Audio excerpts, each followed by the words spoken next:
Question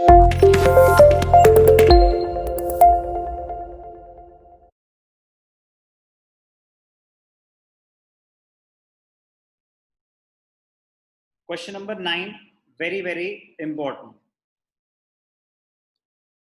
अच्छा case है, देखते हैं क्यों। Question number 9 TS Grewal, A owed B ₹9,000। A ने बी के पैसे देने थे।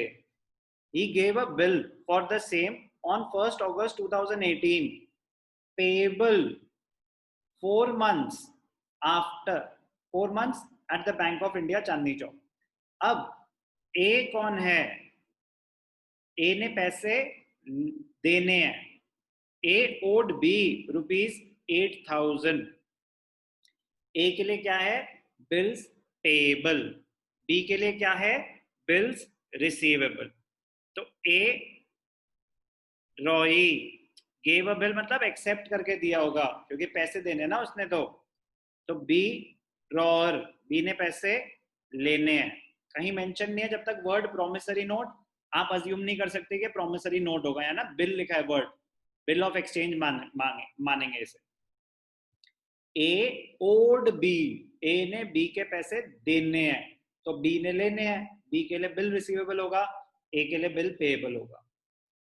तो ही gave a bill for the same, accepted a bill एक तरह से, क्योंकि उसमें पैसे देने हैं ना। 1st August 2018, payable 4 months after date. 1st August plus 4 months, तो डेट ऑफ मेच्योरिटी क्या हो जाएगी? सितंबर, अक्टूबर, नवंबर, दिसंबर। 1st December प्लस 3 days of grace, 4th December, date of maturity. अब क्या हुआ? Immediately after receiving the bill, B endorsed. अब बी बिल रिसीव कर रहा है, कहानी पढ़ेंगे तो समझ आ जाएगा।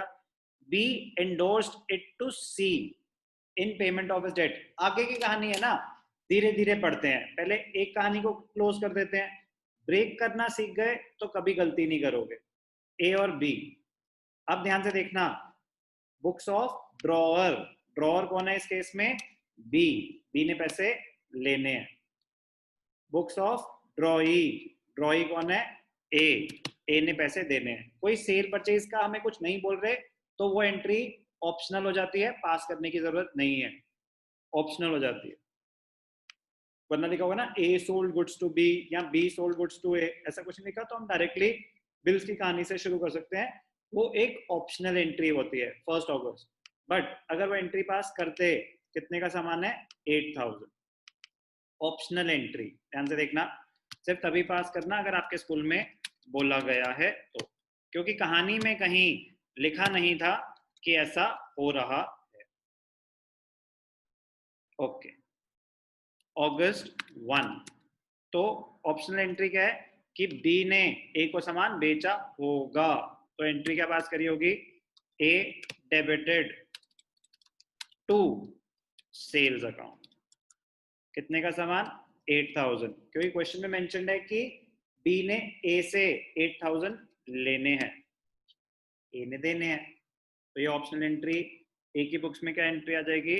August 1, purchases account debited to B. वो आपके साथ खेलेंगे, क्योंकि उनको लगता है ना कि आदत है आपको, ए तो सामान खरीदता है, ए तो सामान बेचता है, हमेशा ड्रॉअर होता है, नहीं तो जानबूझ के वो घुमा देंगे। अब सेम डे पे बिल आया, August 1, बिल किसके पास आया? बी के पास आया, तो बी की बुक्स में क्या एंट्री पास होगी? Bills receivable account debited to A. कितने का बिल आया? 8,000 का बिल आया। ए ने एक्सेप्ट करा, तो ए की बुक्स में क्या एंट्री पास हो जाएगी? August 1, B debited to bills payable. कितने का बिल है? 8,000। ओके, अब बी के पास बिल पड़ा हुआ है, तो क्या हुआ आगे? आगे कहानी अब पढ़ते हैं। Immediately after receiving the bill, B endorsed it to C in payment of his debt. Immediately मतलब 1 अगस्त को ही B ने endorse कर दिया बिल C को, और उसके बाद 1 सितंबर को C ने बिल डिस्काउंट करा लिया. बाद में आते हैं उस पे. The bill is met at due date. Pass the journal entries in the books of A, B, C. तीनों की बुक्स बनानी है, ठीक है. तो 1 अगस्त को B ने एंडोर्स कर दिया C को, तो B की बुक्स में क्या एंट्री पास होगी? अगस्त 1 को ही हो रहा है. Endorse C to bills receivable, हम किसी को दे रहे हैं तो endorse C. Concept wise endorse C, यहाँ पे एंडोर्स C कौन है? C. तो आप सिर्फ C लिखेंगे. एंडोर्स C मैं आपको कॉन्सेप्ट एक्सप्लेन करने के लिए लिख रहा हूं. तो endorse C to bills receivable account. अब 8,000 का जो बिल था वो चला गया C के पास. तो C कौन है? Endorse C. तो अगर एंडोर्स C की बुक्स बना रहे हैं तो सिंपल सी है. एंडोर्स C के लिए क्या हो गया? ये बिल रिसीवेबल हो गया. उसको बिल मिला. किससे मिला? B से मिला. तो अब ध्यान से देखना, books of endorse C, very very easy. Endorse C इस केस में कौन है? C.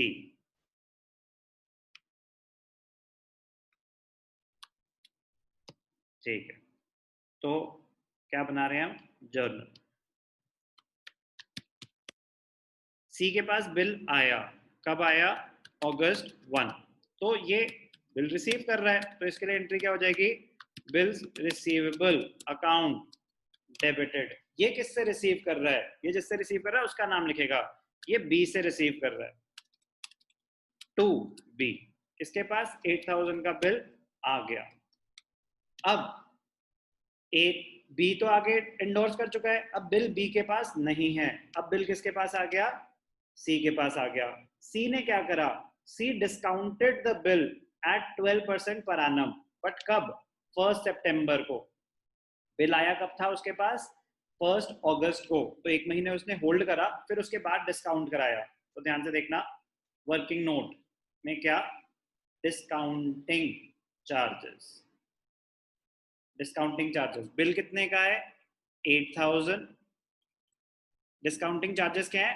12% per annum. तो टाइम पीरियड कितना बैंक को वेट करना पड़ेगा? 1 सितंबर को आया है, 4 महीने का बिल है. सितंबर पूरा, अक्टूबर पूरा, नवंबर पूरा. डेज ऑफ ग्रेस में डिस्काउंटिंग चार्जेस की कैलकुलेशन से कोई लेना देना नहीं होता. 1 महीना हो चुका है, 3 महीने बैंक को वेट करना पड़ेगा. तो बैंक जो कमीशन चार्ज करेगा 3 महीने के हिसाब से करेगा. तो 3/12, 12 कट गया, 0 कट गए, 240 रुपीज क्या है? Discounting charges. तो कैसे दिखाएंगे? डिस्काउंटिंग कौन कर रहा है? C कर रहा है. C की बुक्स में अब डिस्काउंटिंग की एंट्री थोड़ी ना चेंज हो जाएगी. तो डिस्काउंटिंग की एंट्री वही रहेगी. एंडोर्स C कराए या ड्रॉअर कराए. तो bank account debited, discounting charges account debited to bills receivable. कितने का बिल है? 8,000. डिस्काउंटिंग चार्जेस हमने कैलकुलेट कर लिए 240. तो कितने पैसे मिले होंगे? 7,760. 7,760. 8,000 का बिल डिस्काउंट करा लिया. तो अब मेच्योरिटी पे क्या हुआ? The bill was met on due date. अब बिल की पेमेंट किसने करनी है? बिल की पेमेंट करनी है ड्रॉई ने. ड्रॉई कौन था? A. बिल मेच्योर कब हुआ? 4 दिसंबर. 4 दिसंबर को क्या हुआ? पेमेंट होगी बिल की. तो एंट्री क्या है? Bills payable. Bills payable account debited to cash और बैंक अकाउंट. 8,000 का बिल था.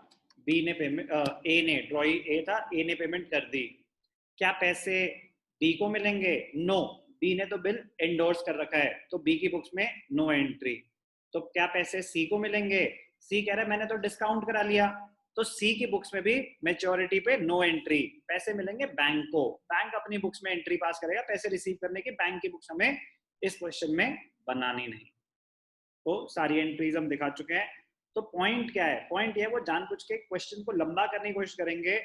आप अगर आराम आराम से स्टेप बाय स्टेप चलते रहे तो कोई फर्क ही नहीं पड़ता, बिल डिस्काउंट हो रहा हो, इंडोर्स हो रहा हो, कुछ भी हो रहा हो, जर्नल एंट्रीज पता होनी चाहिए कब कौन सी एंट्री पास होगी, और डेट्स का ध्यान रखना है। सारा खेल डेट्स और सही टाइम पे सही एंट्री पास करने का होगा। क्वेश्चन लंबा हो जाए उससे अकाउंटिंग रूल्स तो चेंज नहीं हो जाते, एंट्रीज तो वही रहेंगी। तो बस ध्यान से क्वेश्चन को रीड करना। अच्छा क्वेश्चन था, इंपॉर्टेंट क्वेश्चन था, बट मुश्किल नहीं था। Question number 9।